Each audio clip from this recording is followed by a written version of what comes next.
memasuki era modernisme, sebuah era di mana yang namanya keinginan dan kebutuhan telah menjadi sesuatu yang baur, cair, tidak jelas, dan makin sulit dibedakan satu dengan yang lain. Ketika gengsi, masyarakat lebih mengedepankan berbelanja menjadi sebuah gaya hidup. Sebagai fasilitas berbelanja tumbuh pesat di berbagai sudut kota. Penggunaan kartu kredit makin masif, memudahkan serta menggoda masyarakat untuk membeli apapun seketika tanpa khawatir tabungannya cukup atau tidak. Maka yang terjadi kemudian adalah lahirnya masyarakat konsumen. Masyarakat konsumen sendiri yang mana dia lahir dari pengertian teoritis postmodern atau poststrukturalis adalah sebuah masyarakat yang cenderung diorganisasikan di seputar konsumsi ketimbang produksi barang dan jasa. Istilah ini digunakan untuk merujuk ke sederet tendensi ekonomi dan kultural yang saling terkait, yang dianggap sebagai karakter dari masyarakat industri maju. Secara populer, istilah masyarakat konsumsi ini menghasilkan implikasi bahwa masyarakat akan cenderung menyamakan level konsumsi yang tinggi dengan kesuksesan sosial dan kebahagiaan personal, dan karenanya mereka memilih konsumsi sebagai tujuan hidup. Dalam era postmodernitas, ciri yang penting adalah cara kerja dan produksi yang memberikan jalan bagi konsumsi, baik secara prajurit kohesi sosial maupun sebagai sumber identitas individu. Masyarakat konsumen niscaya akan merasa ketinggalan zaman dan minder ketika mereka tidak memiliki dan membeli produk-produk terbaru yang dipersepsi sebagai bagian dari identitas atau simbol status masyarakat postmodern. Selanjutnya itu konsumen di era post-industrial. Nah, di sini konsumen di era post-industrial itu ditekankan menjadi dua. Yang pertama ditekankan oleh kebutuhan, yang kedua itu ditekankan oleh perusahaan. Nah, yang mana ditekankan oleh kebutuhan itu adalah untuk terus-menerus selalu tergantung pada ada tidaknya produk baru yang berbelanja maupun untuk menunjukkan gaya hidup agar selalu tampak menyesuaikan dengan perkembangan zamannya. Nah, yang kedua ditekankan oleh perusahaan atau kekuatan industri komersial yang selalu memproduksi dan sekaligus mendefinisikan bagaimana seseorang harus hidup dan tampil di tengah perkembangan zaman yang semakin global dan postmodern. Sekian dan terima kasih. Oke, materi selanjutnya adalah logika sosial konsumsi. Logika sosial konsumsi adalah mata rantai terakhir dalam rangkaian aktivitas ekonomi, tempat diubahnya modal dalam bentuk uang menjadi komunitas-komunitas melalui proses produksi material LED 2006/3.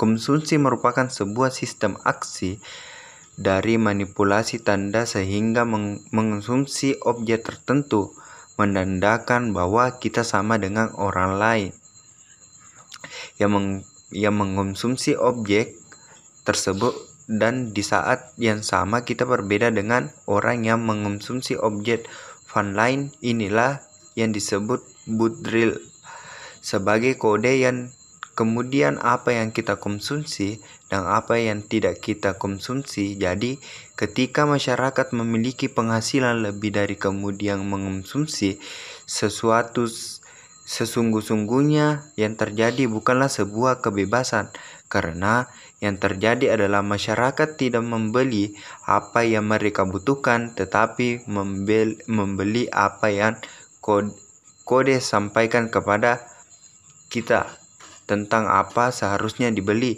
Dalam masyarakat konsumen yang dikontrol oleh kode hubungan manusia ditransformasikan dalam hubungan dengan objek, terutama konsumsi objek.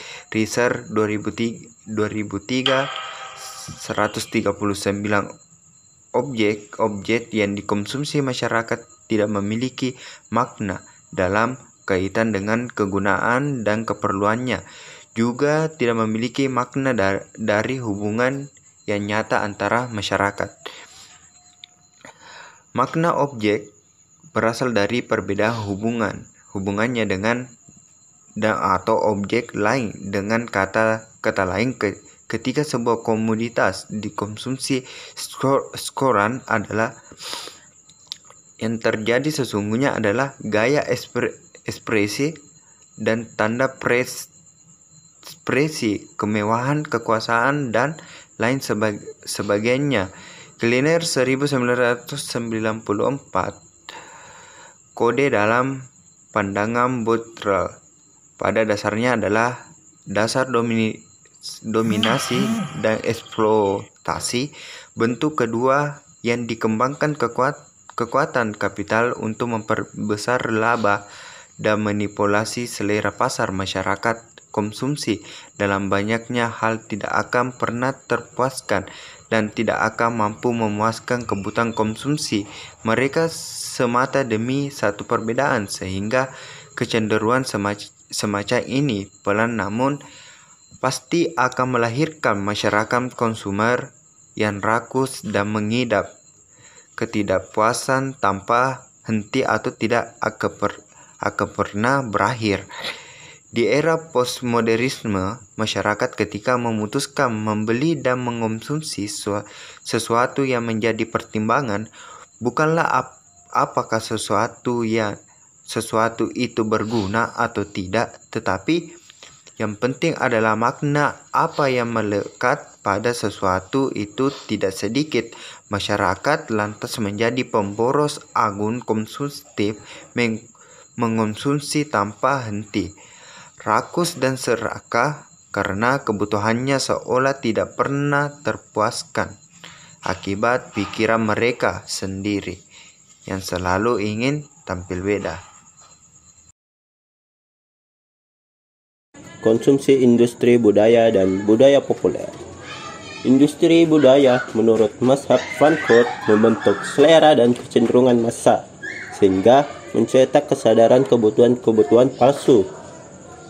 Dua ciri utama yang memandatkan mereka dengan cara menanamkan keinginan mereka atas industri budaya, yaitu standarisasi dan individualisme semu.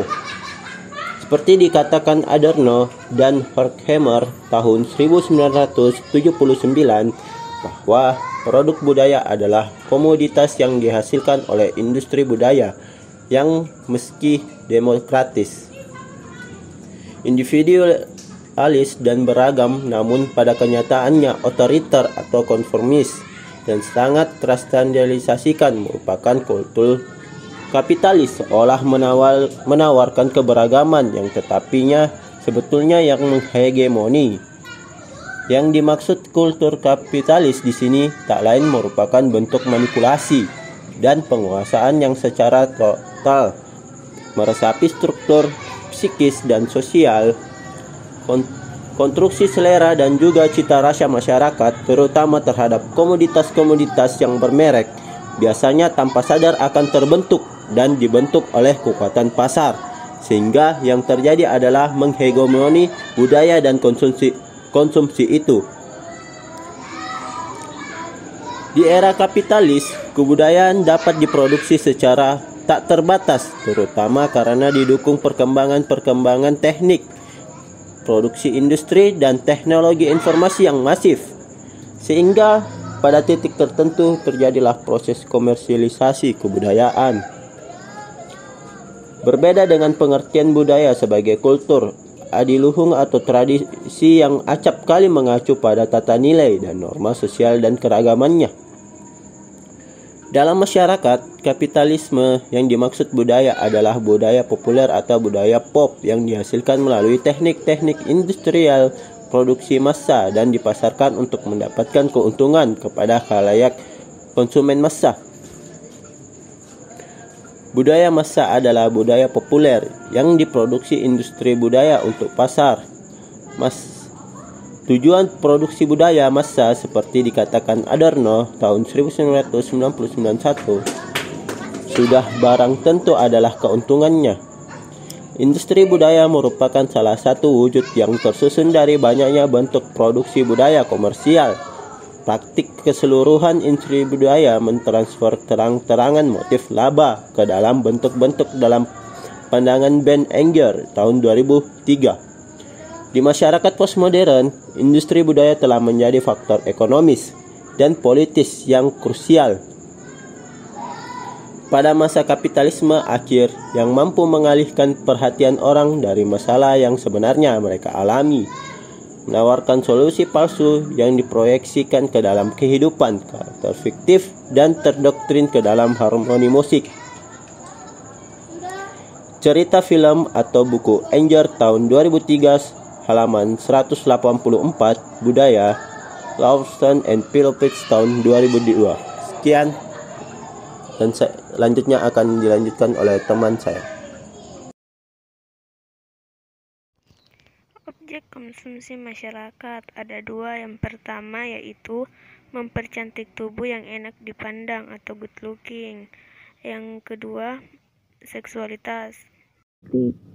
Ketika produk industri budaya mengalami proses modifikasi dan diproduksi secara massal untuk membidik target pasar yang seluas-luasnya.